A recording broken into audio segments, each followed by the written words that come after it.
খ্রিস্টতে আমার পরম প্রিয়জনেরা, আজকে মাসের ২০ তারিখ শুক্রবার। আজকের এই দিনে পবিত্র মঙ্গল সমাচার নেওয়া হয়েছে মতে রচিত মঙ্গল সমাচার থেকে ৬ অধ্যায় ১১ থেকে ২৩ পদ। যিশু একদিন তার শিষ্যদের বললেন, তোমরা নিজেদের জন্য এই পৃথিবীতে ধন সম্পদ সঞ্চয় করো না, কেননা এখানে পোকা আর মরছে সবকিছুই নষ্টই করে দেয়। এখানে চোর এসে শীত কেটে চুরি করে।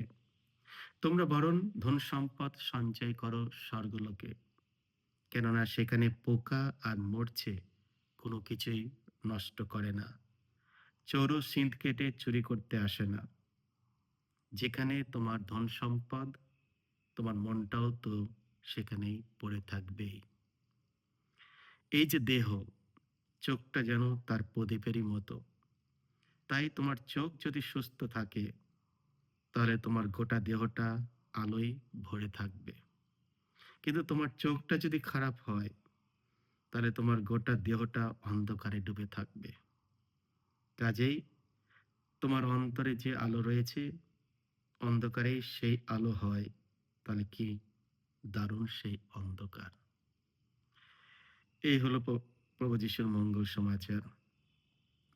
খ্রিস্ট আমার প্রিয়জনেরা, আজকে প্রভু পরমেশ্বর তার বাণীতে আমাদের প্রত্যেককে আহ্বান জানাচ্ছে যে আমাদের ধন সম্পদ কোথায়?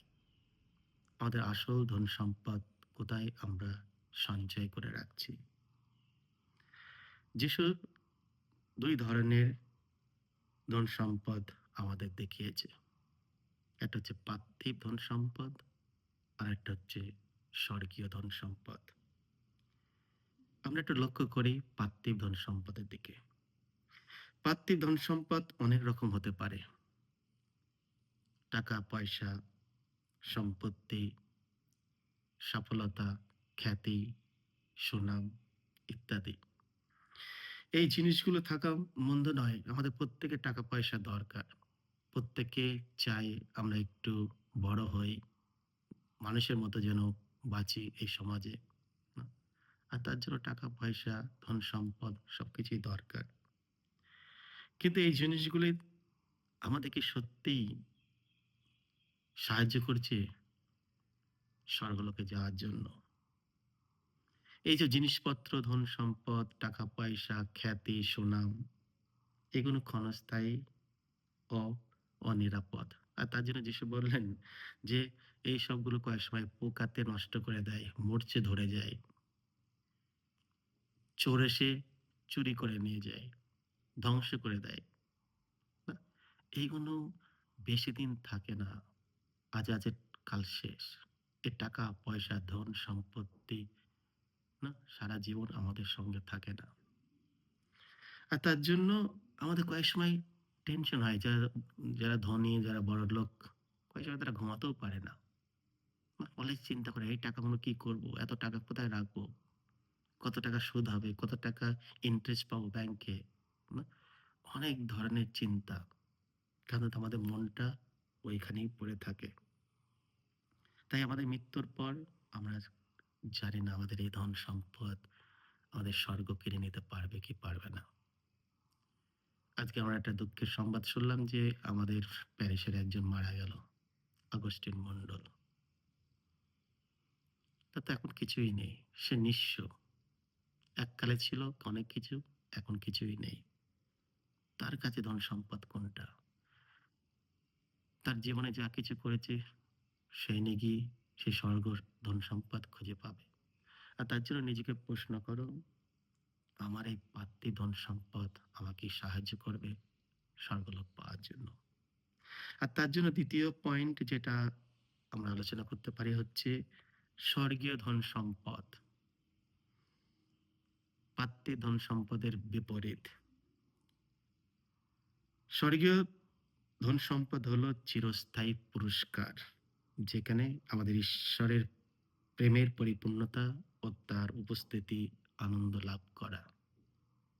এই ধন সম্পদ অনন্ত ও নিরাপদ। এতে পচনও ধরে না, চুরিও হয় না, মরছেও ধরে না। কিভাবে স্বর্গে ধন সম্পদ সঞ্চয় করা যায়? তার জন্য আমাদের কি হতে হবে? আমাদের দানশীলতা ও দয়ালু কর্ম মধ্যে জীবন কাটাতে হবে। যখন আমরা অভুক্তকে আহার দেই, না? মতিরচিত মঙ্গল সমাচারে আমরা শুনেছি ২৫ অধ্যায় ৩৪ থেকে ৩৬ পদ। যখন আমি ক্ষুধার্ত ছিলাম, তোমরা আমাকে খেতে দিয়েছিলে। আমি বস্ত্রহীন ছিলাম, তোমরা আমাকে পোশাক পরিয়েছিলেন। আমি কারারুদ্ধ ছিলাম, তোমরা আমাকে দেখতে গিয়েছিলে। এই যে মানুষকে কিছু করা, আমাদের দানশীলতা, দয়া, মায়া, সাহায্যের হাত বাড়িয়ে দেওয়া, এগুলো আমাদের সাহায্য করবে স্বর্গীয় ধন সম্পদ পাওয়ার জন্য। তাই যিশু আমাদের আবার প্রশ্ন করছে, তোমরা যারা এগুলো করেছ, তারা পাবে স্বর্গের রাজ্যের উত্তরাধিকারী। আমাকে সত্যিই সেই স্বর্গের ধন সম্পদ পাওয়ার জন্য চেষ্টা করছি। নিজেকে একবার প্রশ্ন করি, আমার ধন সম্পদ কোথায়? এই প্রশ্ন আমাদের সবাইকে করতে হবে।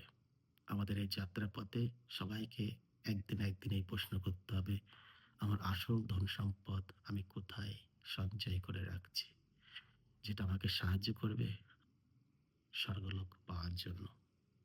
আমাদের বেঁচে থাকার একটাই উদ্দেশ্য, জীবন শেষে আমরা সেই স্বর্গে প্রভু যীশুর সঙ্গে থাকবো। তার উপস্থিতি অনুভব করব। স্বর্গসুখ লাভ করব। এটাকে আমি তৈরি করতে চেষ্টা করছি এই জীবনে। কারণ প্রভু যীশু বললেন, যেখানে তোমার ধন সম্পদ, মনটাও তো সেখানেই পড়ে থাকবে। আমার ধন সম্পদ কোথায়?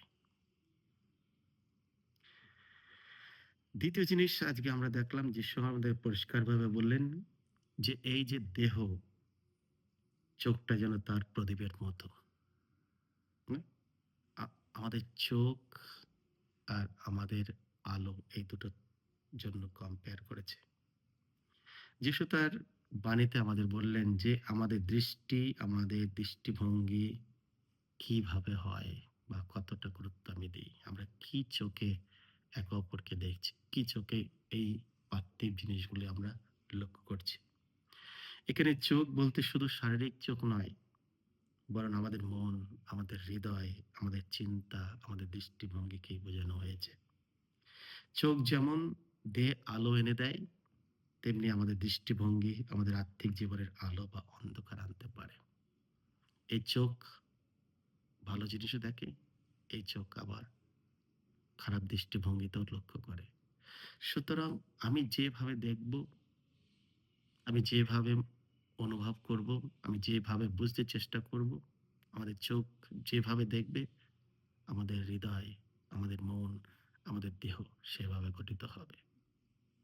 তাই নিজেকে প্রশ্ন করি, আমি কি দৃষ্টিভঙ্গিতে একে অপরকে দেখছি? এই চোখ আলো দিতেও পারে, এই চোখ অন্ধকারও দিতে পারে। সুতরাং আমরা যেন সবসময় ভালো চোখ, ভালো নজরে আমরা দেখার চেষ্টা করি। যাতে এই চোখ আমাদের হৃদয়ে আলো এনে দেয়। খারাপ কিছু যেন না নিয়ে আসে। আর তাই যিশু আজকে শেষে বললেন, কাজেই তোমাদের অন্তরে যে আলো রয়েছে, অন্ধকারেই যদি সে আলো হয়, তাহলে কি দারুণ সে অন্ধকার। আমি কি আলোর মধ্যেও অন্ধকারে বেঁচে রয়েছি? তাই এসো আমরা আজকে এই সুন্দর দিনে ঈশ্বর ভগবান আমাদের যে বাণী শোনালেন, প্রথমত আমাদের ধন সম্পদের সম্বন্ধে তিনি শোনালেন যে আমরা কোন ধরনের ধন সম্পদের জন্য কাজ করছি, পার্থিব না স্বর্গীয়। আমাদের চোখ কি এনে দেয়, আলো না অন্ধকার? এসো আমরা ঈশ্বরকে ধন্যবাদ দিই আজকে এই সুন্দর দিনে। প্রার্থনা করি ঈশ্বর যেন আমাদের পাশে থাকেন, আমাদের সাহায্য করেন। বিশেষ করে আগস্টিন মন্ডল আত্মা কল্যাণের জন্য প্রার্থনা করি। ঈশ্বর ভগবান যেন তার আত্মার চিরশান্তি দান করেন। সকলকে জয় যিশু। ঈশ্বর আপনাদের সকলকে আশীর্বাদ করুন।